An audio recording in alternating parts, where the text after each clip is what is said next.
Module 2-ലെ 4th ചാപ്റ്ററാണ് നമ്മളിപ്പോൾ discuss ചെയ്യുന്നത്. സാൻഡ് എന്ന് പറയുന്ന ടോപ്പിക്കാണ് ഇവിടെ നമ്മൾ നോക്കുന്നത്. സാൻഡിൻ്റെ ക്ലാസിഫിക്കേഷൻസ്, ക്വാളിറ്റീസ്, അതുപോലെ തന്നെ സീവ് അനാലിസിസ് എന്ന് പറയുന്ന ഒരു പ്രോസസ്സിനെ കുറിച്ചുമാണ് നമുക്ക് ഈ ഒരു സെഷനിൽ ഡിസ്കസ് ചെയ്യാനുള്ളത്. ഓക്കെ, സോ സാൻഡ് എന്താണെന്ന് പറയുന്നതിന് മുമ്പായിട്ട് അഗ്രിഗേറ്റ്സ് എന്ന് പറയുന്ന ഒരു ടോപ്പിക്കിനെ കുറിച്ച് നമ്മൾ മനസ്സിലാക്കണം. ബിക്കോസ് അഗ്രിഗേറ്റ് എന്ന് പറയുന്ന ഒരു കാറ്റഗറിയിൽ പെടുന്ന ഒരു മെറ്റീരിയലാണ് സാൻഡ് എന്ന് പറഞ്ഞു കഴിഞ്ഞാൽ. സോ അഗ്രിഗേറ്റ് എന്ന് പറഞ്ഞു കഴിഞ്ഞാൽ ബേസിക്കലി കെമിക്കലി ഇനേർട്ടായിട്ടുള്ള ഗ്രാനുലാർ മെറ്റീരിയൽസിനെയാണ് നമ്മൾ അഗ്രിഗേറ്റ് എന്ന് പറയുന്നത്. നമ്മുടെ നാച്ചുറൽ സാൻഡ്, അതുപോലെ gravel, crushed stone, blast furnace slag stone, ഇത്തരത്തിലുള്ള ചില മെറ്റീരിയൽസിനെയാണ് നമ്മൾ അഗ്രിഗേറ്റ്സ് എന്ന് പറയുന്നത്. ഞാനിപ്പോൾ ഈ പറഞ്ഞ പേരുകൾ കേൾക്കുമ്പോൾ തന്നെ നിങ്ങൾക്ക് മനസ്സിലായിട്ടുണ്ടാവും.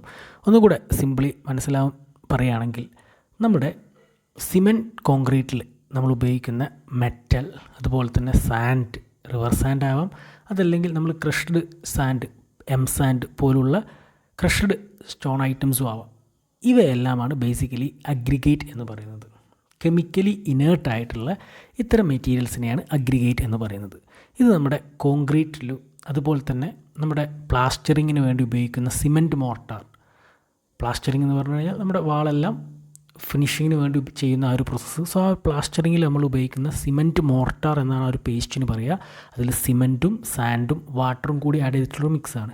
സോ അത്തരത്തിലുള്ള കോൺക്രീറ്റ് അല്ലെങ്കിൽ മോർട്ടാറിലെല്ലാം ഒരു ഫില്ലർ മെറ്റീരിയൽ എന്നുള്ള രീതിയിൽ, അതായത് ഒരു ഇനേർട്ടായിട്ട് പ്രത്യേകിച്ച് ആക്ഷൻസ് ഒന്നും ഇല്ലാതെ നമ്മുടെ ആ ഒരു പേസ്റ്റ് അല്ലെങ്കിൽ ആ ഒരു കോൺക്രീറ്റിനെ ആ ഒരു മാസ് കൊടുക്കാൻ വേണ്ടിയിട്ട് നമ്മൾ പ്രൊവൈഡ് ചെയ്യുന്ന മെറ്റീരിയൽസിനെയാണ് അഗ്രിഗേറ്റ്സ് എന്ന് പറയുന്നത്. ഇത് നമ്മുടെ ആ ഒരു മിക്സിന്, അതായത് കോൺക്രീറ്റോ മോർട്ടാറോ വാട്ടെവർ ഇറ്റ് ഈസ്, അതിന് ആ ഒരു സ്ട്രെങ്ത്തും അതുപോലെ തന്നെ ക്രാക്ക് ഉണ്ടാകാനുള്ള സാഹചര്യം മാക്സിമം കുറയ്ക്കുന്നതിനും സഹായിക്കും. സോ അഗ്രിഗേറ്റ് എന്ന് പറഞ്ഞു കഴിഞ്ഞാൽ കെമിക്കലി ഇനേർട്ടായിട്ടുള്ള മെറ്റീരിയലിനെയാണ് നമ്മൾ അഗ്രിഗേറ്റ് എന്ന് പറയുന്നത്. കെമിക്കലി ഇനേർട്ടായിട്ടുള്ള ഗ്രാനുലാർ മെറ്റീരിയലിനാണ് അഗ്രിഗേറ്റ് എന്ന് പറയുന്നത്. ഈ അഗ്രിഗേറ്റ് നമ്മൾ കോൺക്രീറ്റിൽ അതുപോലെ തന്നെ സിമെൻറ്റ് മോർട്ടാറിലെല്ലാം ഉപയോഗിക്കുന്നുണ്ട്. എക്സാമ്പിളായിട്ട് പറയുകയാണെങ്കിൽ natural sand, gravel, stone, crushed stone ഒക്കെയാണ് ഒരു ചെറിയ എക്സാമ്പിൾസ് എന്ന് വേണമെങ്കിൽ നമുക്ക് പറയാം. ഇത് ഈ ഒരു കോൺക്രീറ്റിലെല്ലാം ആഡ് ചെയ്യുന്നത് വഴി നമുക്ക് ക്രാക്ക് ഉണ്ടാകുന്ന സാധ്യത കുറയ്ക്കാൻ പറ്റും. അതുപോലെ തന്നെ ഒരു കമ്പാരിറ്റീവ്ലി മോർ സ്ട്രെങ്ത്ത് കോൺക്രീറ്റിനൊക്കെ പ്രൊവൈഡ് ചെയ്യുന്നതിനും സഹായിക്കും. ഓക്കെ, സോ ഈ അഗ്രിഗേറ്റിൽ വരുന്ന ഒരു ക്ലാസിഫിക്കേഷനാണ് ബേസിക്കലി സാൻഡ് എന്ന് പറഞ്ഞു കഴിഞ്ഞാൽ. അഗ്രിഗേറ്റിന് 3 തരത്തിലുള്ള ഒരു ക്ലാസിഫിക്കേഷൻസ് വരുന്നുണ്ട്. Based on nature of formation, according to their size and according to their shape. So according to their size, അതായത് അവയുടെ സൈസിനെ ബേസ് ചെയ്തിട്ട് വരുന്നൊരു ക്ലാസിഫിക്കേഷൻ, അതാണ് ഞാനിവിടെ കാണിച്ചിട്ടുള്ളത്.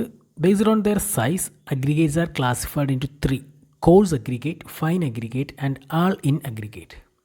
സോ കോഴ്സ് അഗ്രിഗേറ്റ് അല്ലെങ്കിൽ ഫൈൻ അഗ്രിഗേറ്റ് എന്ന് പറഞ്ഞു കഴിഞ്ഞാൽ എന്താണ് എന്ന് മനസ്സിലാക്കി കഴിഞ്ഞാൽ നമുക്ക് സാൻഡ് ഇതിലേതിനുള്ള എക്സാമ്പിളാണെന്ന് മനസ്സിലാക്കാം. സോ ഈ ഒരു അഗ്രിഗേറ്റിനെ കോഴ്സ് അല്ലെങ്കിൽ ഫൈൻ എന്നെല്ലാം പറഞ്ഞിട്ടുള്ളത് ഈ ഒരു മെറ്റീരിയലിൻ്റെ പാർട്ടിക്കിൾ സൈസിനെ ബേസ് ചെയ്തിട്ടാണ്. പാർട്ടിക്കിൾ സൈസ് മീൻസ് ഇപ്പോൾ മെറ്റൽ ആണെങ്കിൽ ആ മെറ്റലിൻ്റെ സൈസ്, അല്ലെങ്കിൽ സാൻഡ് ആണെങ്കിൽ ആ സാൻഡിലുള്ള ഒരു പാർട്ടിക്കിളിൻ്റെ സൈസ് എന്താണെന്നുള്ളതിൻ്റെ ബേസിസിലാണ് നമ്മൾ ഈ ഒരു ക്ലാസിഫിക്കേഷൻ നടത്തിയിട്ടുള്ളത്. സോ കോഴ്സ് അഗ്രിഗേറ്റ് എന്ന് പറഞ്ഞു കഴിഞ്ഞാൽ IS 4.75 mm, Indian standard 4.75 mm സൈസുള്ള സീവിലൂടെ നമ്മൾ ഈ ഒരു അഗ്രിഗേറ്റ് പാസ് ചെയ്യാൻ വേണ്ടി ശ്രമിക്കുകയാണെങ്കിൽ അതിൽ പാസ് ചെയ്യാതെ നിലനിൽക്കുന്ന തരത്തിലുള്ള അഗ്രിഗേറ്റ്സിനെയാണ് കോഴ്സ് അഗ്രിഗേറ്റ് എന്ന് പറയുക. IS 4.75 mm സീവ് എന്ന് പറഞ്ഞു കഴിഞ്ഞാൽ സിമ്പിളായിട്ട് നമ്മളൊരു അരിപ്പ കൺസിഡർ ചെയ്യുക. നമ്മുടെ ഒരു അരിപ്പയിൽ കുറച്ച് വലിയ ചരൽ ഇടുകയാണെങ്കിൽ ആ അരിപ്പയുടെ നെറ്റിൻ്റെ സൈസിലും കൂടുതലുള്ള ഗ്രാവൽ അല്ലെങ്കിൽ ചരൽ എന്ത് ചെയ്യും, അതിൽ തന്നെ നിലനിൽക്കും. സോ അത്തരത്തിൽ IS 4.75 mm സീവിലൂടെ പാസ് ചെയ്യാതെ അതിൽ തന്നെ നിലനിൽക്കുന്ന വലിപ്പമുള്ള അഗ്രിഗേറ്റ്സിനെയാണ് നമ്മൾ കോഴ്സ് അഗ്രിഗേറ്റ് എന്ന് പറയുന്നത്. സെയിം ടൈം ഫൈൻ അഗ്രിഗേറ്റ് എന്ന് പറഞ്ഞു കഴിഞ്ഞാൽ അതിൻ്റെ നേരെ ഓപ്പോസിറ്റ്, അതായത് 4.75 mm സൈസുള്ള സീവിലൂടെ പാസ് ചെയ്യപ്പെടുന്ന അഗ്രിഗേറ്റ്സിനെയാണ് ഫൈൻ അഗ്രിഗേറ്റ് എന്ന് പറയുന്നത്. ഓക്കെ, അതിനൊരു എക്സാമ്പിളാണ് നമ്മുടെ സാൻഡ് മീൻസ് അത്രയും ഫൈനായിട്ടുള്ള 4.75 സീവ് സൈസുള്ള സീവിലൂടെ പാസ് ചെയ്യാൻ കേപ്പബിൾ ആയിട്ടുള്ള മെറ്റീരിയലിനാണ് നമ്മൾ ഫൈൻ അഗ്രിഗേറ്റ് എന്ന് പറയുന്നത്.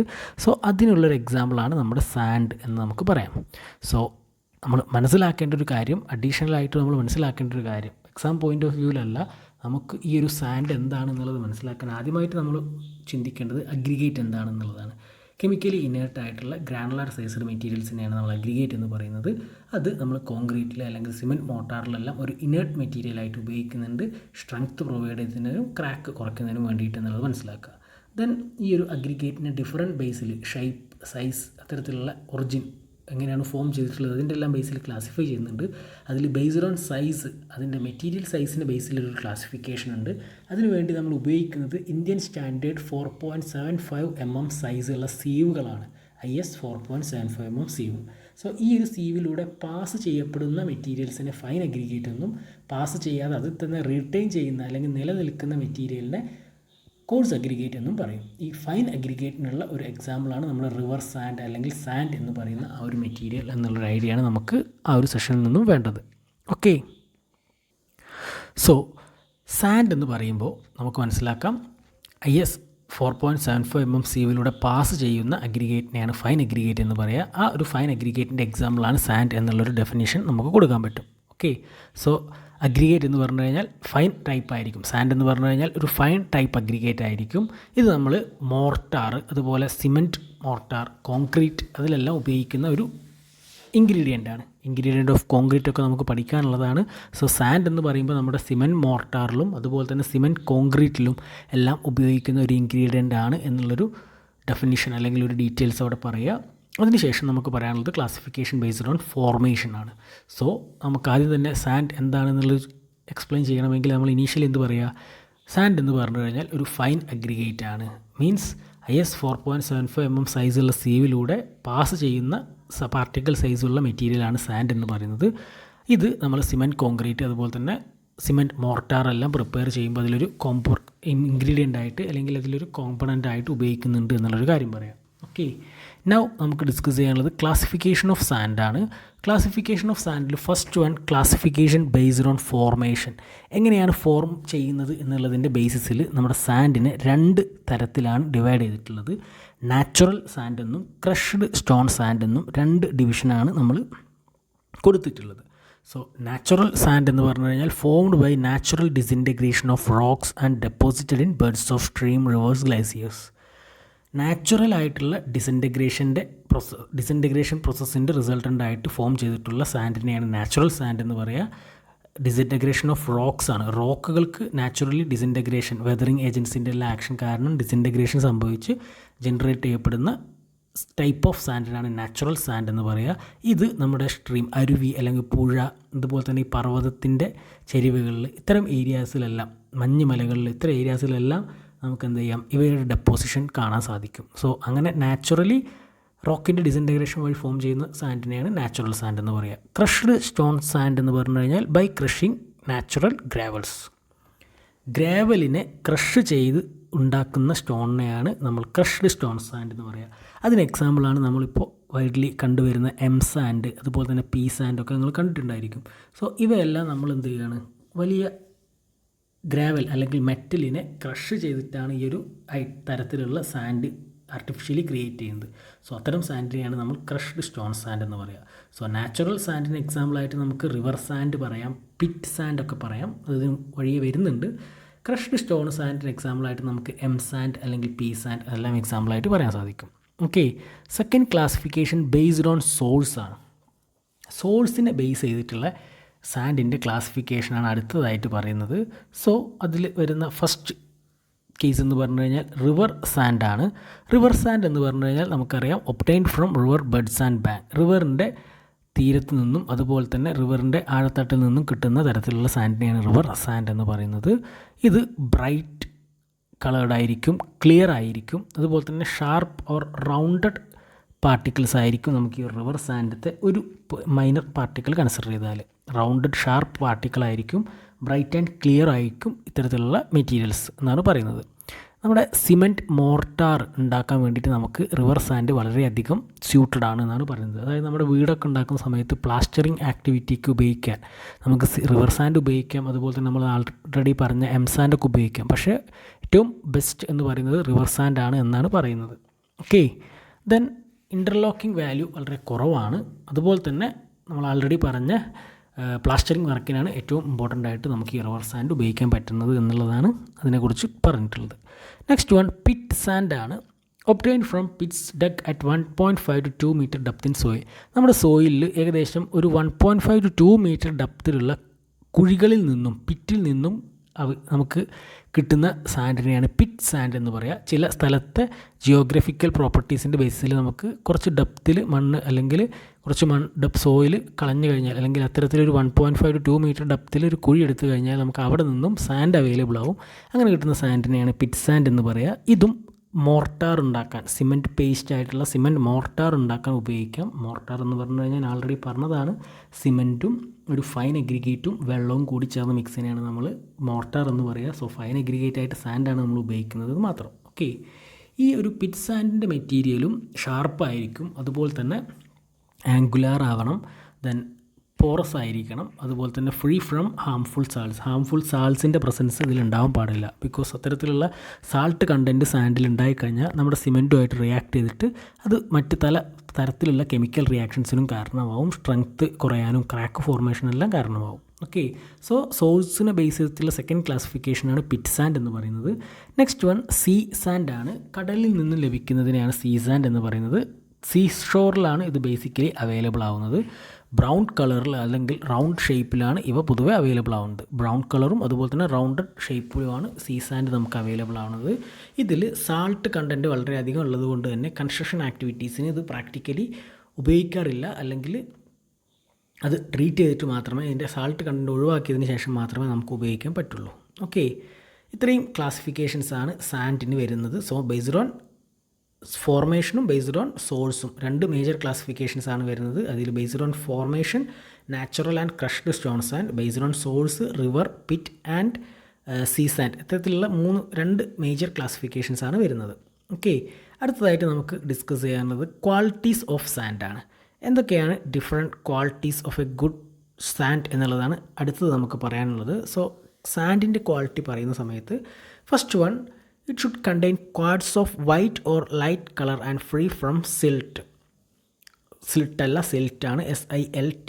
ഓക്കെ, സോ ഇത് വൈറ്റ് കളേർഡ് ആയിട്ടുള്ള ക്വാഡ്സ് അല്ലെങ്കിൽ ലൈറ്റ് കളേർഡ് ആയിട്ടുള്ള ക്വാഡ്സ് കുറച്ചെങ്കിലും എമൗണ്ട് അതിലുണ്ടായിരിക്കണം, ഗുഡ് ക്വാളിറ്റി ഉള്ളതാണെങ്കിൽ എന്നാണ് അവിടെ ആദ്യമായിട്ട് പറഞ്ഞിട്ടുള്ളത്. അതുപോലെ തന്നെ സിൽറ്റ് പാർട്ടിക്കിളിൽ നിന്നും ഇത് ഫ്രീ ആയിരിക്കണം, സിൽറ്റ് കണ്ടൻറ്റ് അതിലുണ്ടാവാൻ പാടില്ല എന്നാണ് പറയുന്നത്. സിൽറ്റ് എന്ന് പറയുമ്പോൾ നമുക്കറിയാം മണ്ണ് അല്ലെങ്കിൽ ചളി അത്തരത്തിലുള്ള ഒരു കോമ്പോസിഷൻ നമ്മുടെ സാൻഡിൽ ഉണ്ടാവരുത് എന്നാണ് പറയുന്നത്.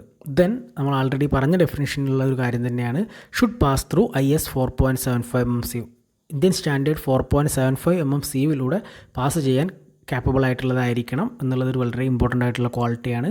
Then free from all organic matters. സാൻഡിൽ ഓർഗാനിക് മാറ്റേഴ്സ് ആയിട്ടുള്ള ഒന്നും ഉണ്ടാവാൻ പാടില്ല എന്നുള്ളതാണ് പറയുന്നത്. ബിക്കോസ് ഓർഗാനിക് മാറ്റേഴ്സ് ഉണ്ടായാൽ അത് നമ്മുടെ മറ്റ് സിമെൻറ്റോ അല്ലെങ്കിൽ അത്തരത്തിലുള്ള കെമിക്കൽസുമായിട്ട് ജോയിൻ ചെയ്യുന്ന സമയത്ത് പലതരത്തിലുള്ള റിയാക്ഷൻസിനും അതുപോലെ തന്നെ സ്ട്രെങ്ത് റിഡക്ഷനും കാരണമാകാൻ സാധ്യതയുണ്ട്. സോ അതുകൊണ്ട് തന്നെ should be free from all organic matters എന്നാണ് പറയുന്നത്. Then loss of weight due to ignition should be less than 0.25%. നമ്മൾ ഈ ഒരു സാൻഡിനെ ഇഗ്നൈറ്റ് ചെയ്യുകയാണെങ്കിൽ, ഹീറ്റ് ചെയ്യുകയാണെങ്കിൽ, നമ്മളിപ്പോൾ ഒരു കത്തിച്ച് തീയോ മറ്റെന്തെങ്കിലും ഫയർ ഉപയോഗിച്ചിട്ട് തന്നെ ഹീറ്റ് ചെയ്യുകയാണെങ്കിൽ അതിൽ സംഭവിക്കുന്ന വെയ്റ്റ് ലോസ് 0.25% കുറവായിരിക്കണം എന്നാണ് പറയുന്നത്. Okay, then should be free from hygroscopic salts. അതായത് വാട്ടർ അല്ലെങ്കിൽ വാട്ടർ വേപ്പർ അബ്സോർബ് ചെയ്യാൻ ക്യാപ്പബിൾ ആയിട്ടുള്ള സാൾട്ടിൽ നിന്നും ഈ ഒരു സാൻഡ് ഫ്രീ ആയിരിക്കണം, അല്ലെങ്കിൽ ഈ സാൻഡിൽ അത്തരത്തിലുള്ള സാൾട്ട് ഉണ്ടാവരുതെന്നാണ് പറയുന്നത്. ബിക്കോസ് സാൾട്ട് കണ്ടൻറ്റ് ഉണ്ടായാൽ ഞാൻ ആൾറെഡി പറഞ്ഞ പോലെ സിമെൻറ്റ് പോലുള്ള മറ്റ് കോമ്പൗണ്ടുമായിട്ട് അല്ലെങ്കിൽ അതിലുള്ള കെമിക്കൽസുമായിട്ട് റിയാക്ട് ചെയ്ത് പലതരത്തിലുള്ള റിയാക്ഷൻസും സംഭവിക്കും. സ്ട്രെങ്ത്ത് കുറയാനും ക്രാക്ക് അല്ലെങ്കിൽ ക്വാളിറ്റി നഷ്ടപ്പെടാനൊക്കെ ഉള്ള സാധ്യത കൂടും. സോ അത്തരത്തിലുള്ള ഹൈഗ്രോസ്കോപ്പിക് സാൾട്ടിൽ നിന്നും ഫ്രീ ആയിരിക്കണം നമ്മുടെ ക്വാളിറ്റിയുള്ള സാൻഡ് എന്നാണ് പറയുന്നത്. Then should be course, angular, hard and sharp grains. നമ്മുടെ സാൻഡ് പാർട്ടിക്കിൾ ആംഗുലാർ ഷേപ്പ്ഡ് ആയിരിക്കണം, അല്ലെങ്കിൽ ഹാർഡായിരിക്കണം, അതുപോലെ തന്നെ ഷാർപ്പ് എഡ്ജഡ് ആയിരിക്കണം, കോഴ്സും ആയിരിക്കണം എന്നാണ് പറയുന്നത്. കോഴ്സ് മീൻസ് അതിനൊരു പെർട്ടിക്കുലർ സ്ട്രക്ചർ ഉണ്ടായിരിക്കണം, ആങ്കുലാർ ആയിട്ടുള്ള എൻഡ് അല്ലെങ്കിൽ ആ ഒരു പാർട്ടിക്കിളിന് ആങ്കുലാർ ഷേപ്പ്ഡ് ആയിരിക്കണം, ഹാർഡ് മെറ്റീരിയൽ ആയിരിക്കണം, അതുപോലെ തന്നെ ഷാർപ്പ് ഗ്രെയിൻസ് ആയിരിക്കണം എന്നുള്ളതാണ് പറഞ്ഞിട്ടുള്ളത്. അതിൻ്റെ ഒരു ഫിസിക്കൽ ഫീച്ചേഴ്സാണ് ആ പറഞ്ഞ പോയിന്റിൽ ഇൻക്ലൂഡ് ചെയ്തിട്ടുള്ളത്. Then should be chemically inert. Aggregate അല്ലെങ്കിൽ ഫൈൻ സാൻഡ് എന്ന് പറഞ്ഞു കഴിഞ്ഞാൽ കെമിക്കലി ഇനേർട്ട് ആയിരിക്കണം. And last one should be strong and durable. അത് സ്ട്രോങ്ങും ആയിരിക്കണം, ഡ്യൂറബിളും ആയിരിക്കണം. നമ്മൾ ആൾറെഡി ബ്രിക്കിലും സ്റ്റോണിലെല്ലാം പറഞ്ഞ തരത്തിലുള്ള പ്രോപ്പർട്ടീസ് തന്നെയാണ്. പിന്നെ ഇതിലെ സെക്കൻഡ് ലാസ്റ്റ് പോയിന്റിൽ പറഞ്ഞത് എന്താ, കെമിക്കലി ഇനേർട്ട് ആയിരിക്കണം. കെമിക്കലി പ്രത്യേകിച്ച് ആക്ഷൻസ് ഒന്നും ഉണ്ടാവാൻ പാടില്ല എന്നാണ് പറഞ്ഞത്. അതുകൊണ്ടാണ് നമ്മുടെ ഈ ഒരു സാൻഡിൽ ഓർഗാനിക് മാറ്റേഴ്സ് അല്ലെങ്കിൽ ആങ്കുലാർ ഹൈഗ്രോസ്കോപ്പിക് സാൾട്സ് ഒന്നും ഉണ്ടാവാൻ പാടില്ല എന്ന് പറയുന്നത്. ബിക്കോസ് സാൻഡ് നമ്മൾ കോൺക്രീറ്റിലോ അല്ലെങ്കിൽ സിമെൻറ്റ് പ്ലാസ്റ്ററിലോ മോർട്ടാറിലോ ഒക്കെ ആഡ് ചെയ്യുമ്പോൾ അത് നമ്മളൊരു ഇനേർട്ട് ഏജൻ്റ് ആയിട്ടാണ് ആക്ട് ചെയ്യുന്നത്. ഇനേർട്ട് മീൻസ് പ്രത്യേകിച്ച് ആക്ഷൻസ് ഒന്നും ഇല്ലാത്ത, കെമിക്കൽ ആക്ഷൻസ് ഒന്നും ഇല്ലാത്തൊരു എലമെൻ്റ് ആയിട്ടാണ് കൺസിഡർ ചെയ്യുന്നത്. അപ്പോൾ അതിൽ സാൾട്ടോ അല്ലെങ്കിൽ ഓർഗാനിക് മാറ്റേഴ്സോ ഒക്കെ ഉണ്ടെങ്കിൽ അവിടെ ഡെഫിനറ്റ്ലി കെമിക്കൽ റിയാക്ഷൻസിനുള്ള സാധ്യത ഉണ്ട്. സോ നമ്മൾ ആൾറെഡി പ്ലാൻ ചെയ്ത ആ ഒരു കോമ്പോസിഷൻ അല്ലെങ്കിൽ ആ ഒരു പാറ്റേൺ ആവില്ല ആ ഒരു മിക്സിന് ഉണ്ടാവുക. സോ അതുകൊണ്ട് തന്നെ ഇത്തരത്തിലുള്ള എലമെൻസിൽ നിന്നും ഫ്രീ ആയിരിക്കണം എന്നാണ് പറയുന്നത്. സോ ഇത്രയും ക്വാളിറ്റീസാണ് ഒരു ഗുഡ് ക്വാളിറ്റി ഓഫ് സാൻഡ് എന്നുള്ള രീതിയിൽ നമ്മൾ പറഞ്ഞത്. അതിൽ quads white or light coloured ഉണ്ടായിരിക്കണം, സിൽറ്റ് കണ്ടൻറ്റ് ഉണ്ടാവാൻ പാടില്ല, IS 4.75 mm സിവിലൂടെ പാസ് ചെയ്യാൻ കേപ്പബിൾ ആയിരിക്കണം, ഓർഗാനിക് മാറ്റേഴ്സ് ഉണ്ടാവാൻ പാടില്ല, ഇഗ്നൈറ്റ് ചെയ്താൽ നഷ്ടപ്പെടുന്ന വെയിറ്റ്, അതായത് ചൂടാക്കി കഴിഞ്ഞാൽ ഉണ്ടാകുന്ന വെയിറ്റ് റിഡക്ഷൻ, വെയിറ്റ് ലോസ് എന്ന് പറഞ്ഞു കഴിഞ്ഞാൽ ലെസ് ദാൻ 0.25% ആയിരിക്കണം, ഹൈഗ്രോസ്കോപ്പിക് സാൾട്ടിൽ നിന്നും ഫ്രീ ആയിരിക്കണം, കോഴ്സ് ആംഗുലാർ അതുപോലെ തന്നെ ഹാർഡ് ആൻഡ് ഷാർപ്പ് ഗ്രൈൻഡ് ആയിരിക്കണം, കെമിക്കലി ഇനേർട്ട് ആയിരിക്കണം, സ്ട്രോങ് ആൻഡ് ഡ്യൂറബിൾ ആയിരിക്കണം എന്നാണ് ക്വാളിറ്റീസ് ഓഫ് സാൻഡിൽ നമ്മൾ പറഞ്ഞിട്ടുള്ളത്. Okay, and the last session എന്ന് പറഞ്ഞു കഴിഞ്ഞാൽ സീവ് അനാലിസിസ് ആണ്. നമ്മൾ ആൾറെഡി ഇപ്പോൾ പറഞ്ഞു എന്താണ് ഫൈൻ അഗ്രിഗേറ്റ് അല്ലെങ്കിൽ എന്താണ് കോഴ്സ് അഗ്രിഗേറ്റ് എന്നുള്ളത്. ആ ഒരു അനാലിസിസ് തന്നെയാണ് ബേസിക്കലി സീവ് അനാലിസിസ് എന്നതുകൊണ്ട് ഉദ്ദേശിക്കുന്നത്. Determination of proportion of particles within certain ranges in an aggregate by separation on various sieves of different size opening. നമ്മൾ നേരത്തെ പറഞ്ഞ പോലെ ഡിഫറൻറ്റ് സൈസുള്ള സീവ് ഉപയോഗിച്ചിട്ട് നമ്മൾ അഗ്രിഗേറ്റിനെ അതിൻ്റെ പാർട്ടിക്കിൾ സൈസിൻ്റെ ബേസിസിൽ ഡിഫറൻഷ്യേറ്റ് ചെയ്യുന്ന, സെപ്പറേറ്റ് ചെയ്യുന്ന ആ ഒരു പ്രോസസ്സിനെയാണ് സീവ് അനാലിസിസ് എന്ന് പറയുന്നത്. നമ്മൾ ഒരുപാട് ഡിഫറെൻറ്റ് സൈസുള്ള ഒരു മിക്സ് ഓഫ് അഗ്രിഗേറ്റ് എടുത്തിട്ട് ഡിഫറെൻറ്റ് സൈസിലുള്ള സീവിലൂടെ പാസ് ചെയ്ത് അവയെ സൈസിൻ്റെ ബേസിസിൽ സെപ്പറേറ്റ് ചെയ്യുന്ന ആ ഒരു പ്രോസസ്സിനാണ് സീവ് അനാലിസിസ് എന്ന് പറയുന്നത്. ഓക്കെ, സോ നമ്മൾ ഈ ഒരു സീവ് അനാലിസിസ് ചെയ്യുന്നതിന് വേണ്ടിയിട്ട് ഫസ്റ്റ് ഓഫ് ഓൾ ചെയ്യുന്നത് എന്താണെന്ന് വെച്ച് കഴിഞ്ഞാൽ നമുക്കൊരു അറിയുന്ന അല്ലെങ്കിൽ ഒരു നോൺ വെയിറ്റ് ഉള്ള ഒരു ഡ്രൈ അഗ്രിഗേറ്റ് നമ്മൾ കൺസിഡർ ചെയ്യും. അതായത് ഒരു പെർട്ടിക്കുലർ എമൗണ്ട് ഓഫ് അഗ്രിഗേറ്റ് നമ്മൾ ഡ്രൈ കണ്ടീഷനിൽ, വെറ്റല്ലാതെ ഡ്രൈ കണ്ടീഷനിൽ എടുത്തിട്ട് അതിൻ്റെ വെയിറ്റ് എടുക്കും. ഓക്കെ, അതിനുശേഷം നമ്മൾ ഇന്ത്യൻ സ്റ്റാൻഡേർഡ് സീവ്സിലൂടെ ഇവയെ പാസ് ചെയ്യുകയാണ് ചെയ്യുന്നത്.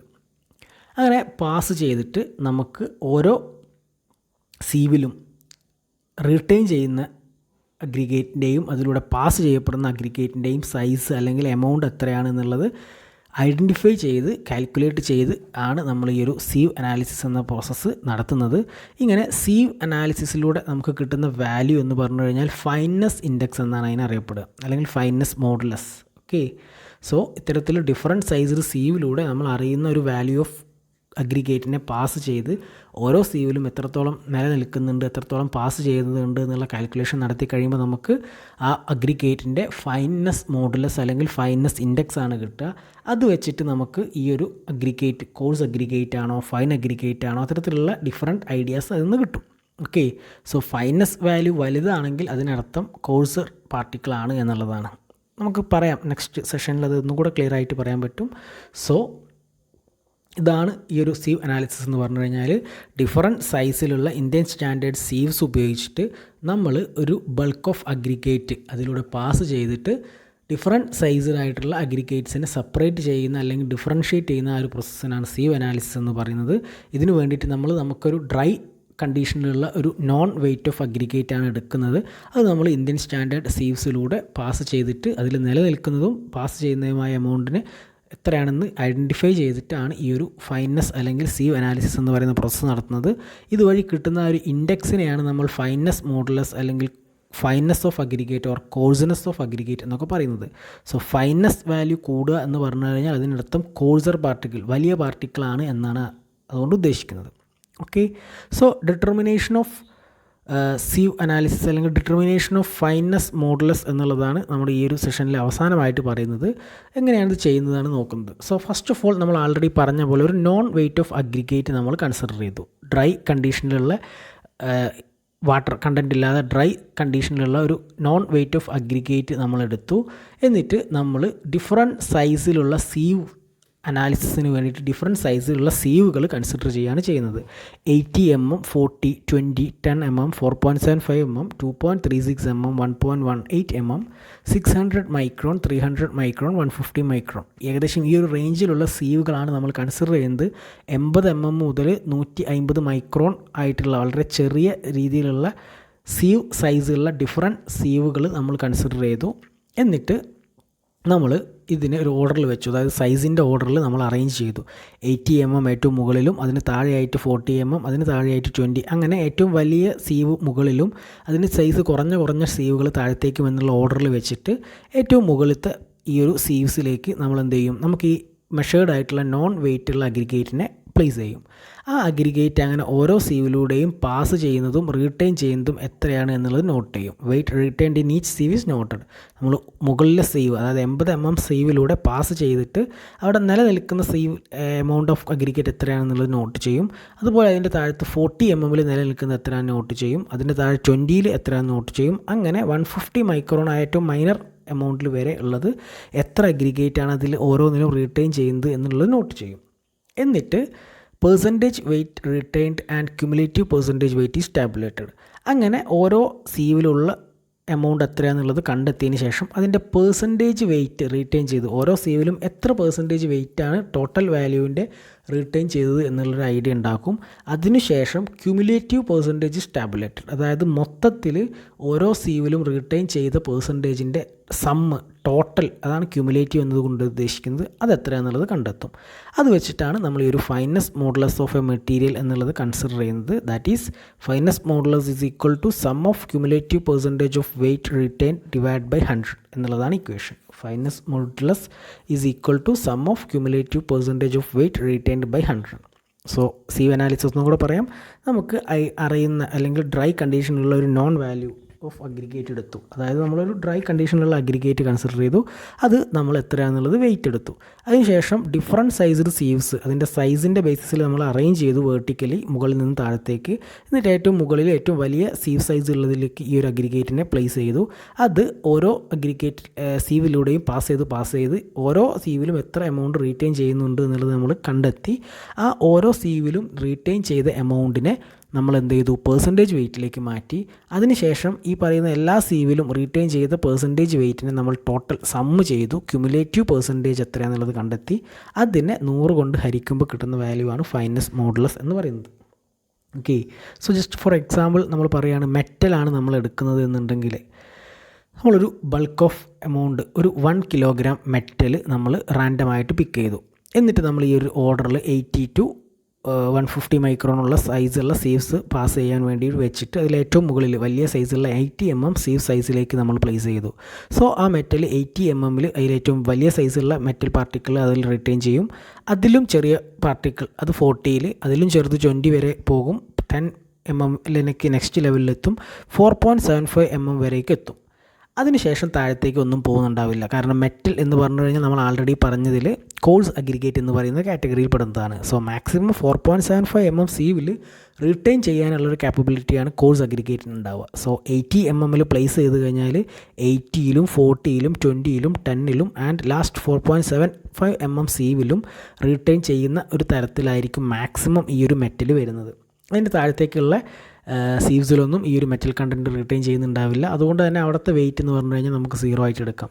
സോ ഏതൊക്കെ സീവിലാണോ ഈ 4.75 mm അതിന് മുകളിലേക്കുമുള്ള ഏതൊക്കെ സീവിലാണോ ഈ ഒരു മെറ്റൽ റിട്ടേൺ ചെയ്തത് ആ വെയിറ്റുകൾ എത്രയാണെന്നുള്ളത് നമ്മൾ മെഷർമെൻറ്റ് സെപ്പറേറ്റ് വെയിറ്റ് എടുക്കും. എന്നിട്ട് ടോട്ടൽ 1 കിലോഗ്രാമാണ് പറഞ്ഞത്. അതിൽ നിന്നും ഓരോ സീവിലും എത്രയാണ് ബാലൻസ് ഉള്ളത് എന്നുള്ളത് കണ്ടെത്തിയാൽ നമുക്ക് ആ ഒരു percentage weight in each sieve കിട്ടും. അങ്ങനെ റിട്ടേൺ ചെയ്ത പെർസെൻറ്റേജ് വെയിറ്റിൻ്റെ ടോട്ടൽ എടുക്കും എന്നുള്ളതാണ് നമ്മൾ ഉദ്ദേശിച്ചത്. അതിനാണ് sum of cumulative percentage weight returned എന്ന് പറഞ്ഞത്. ഓക്കെ, ഈ ഒരു ഫൈനസ് മോഡുലസിൻ്റെ ബേസിസിൽ നമ്മൾ ഈ ഒരു അഗ്രിഗേറ്റ്സിനെ ഡിവൈഡ് ചെയ്തിട്ടുണ്ട്.